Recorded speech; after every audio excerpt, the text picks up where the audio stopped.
DJ वाला भाई सुभाष दीवाना के बोलबम के गाना लगाबा देश के बढ़ाबा हो आज देवघर जाय छे बोलो बोलो बाबा बैजनाथ की रिकॉर्डिंग बाय विकास टीवी आबचिया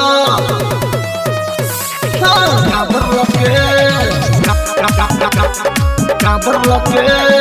हो बाबा हो बाबा हो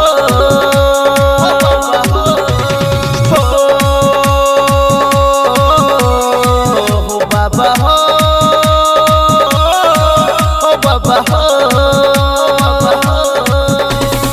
आबचिया चल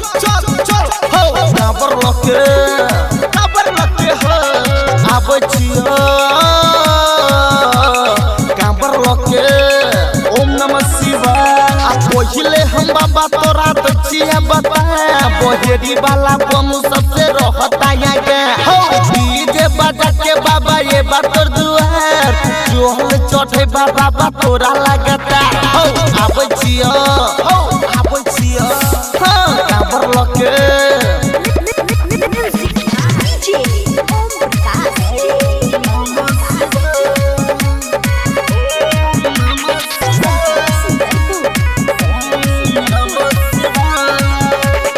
म्यूजिक बाय शशि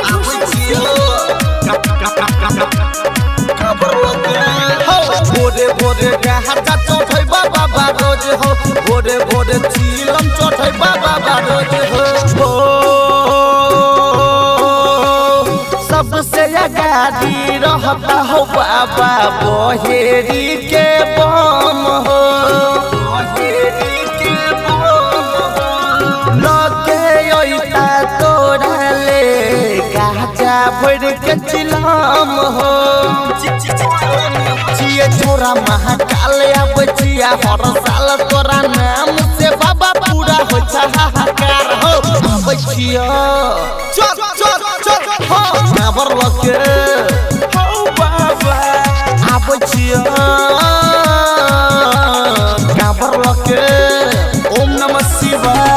पहिले हम बाबा तोरा दचिया बताया कुशेश्वर वाला बम सबसे रहता आगा हो डीजे बजा के बाबा ये बातर दुआर जोहल चढ़े बाबा तोरा लगातार हो आबचिया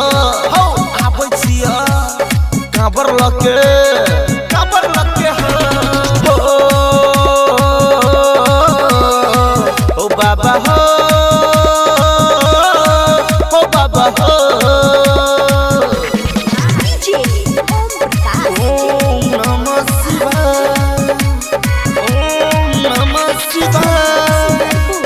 ओम नमः शिवाय म्यूजिक बाय शशि आबचिया काबर लके भोरे गाहता चढ़ै बाबा रोज हो भोरे चीलम चढ़ै बाबा रोज हो सुल्तानगंज से जल उठोइबा बाबा देवघर हो बाबा देवघर हे हम सबसे पहिले हमारा हो बाबा दीह तू दर्शन हो राजा रतन छेला भक्ति में मगन सिंगर सुभाष दीवाना के दीह दर्शन आबचिया चल हो काबर लके ओम नमः शिवाय आबचिया काबर लके पहिले हम बाबा तोरा दचिया बता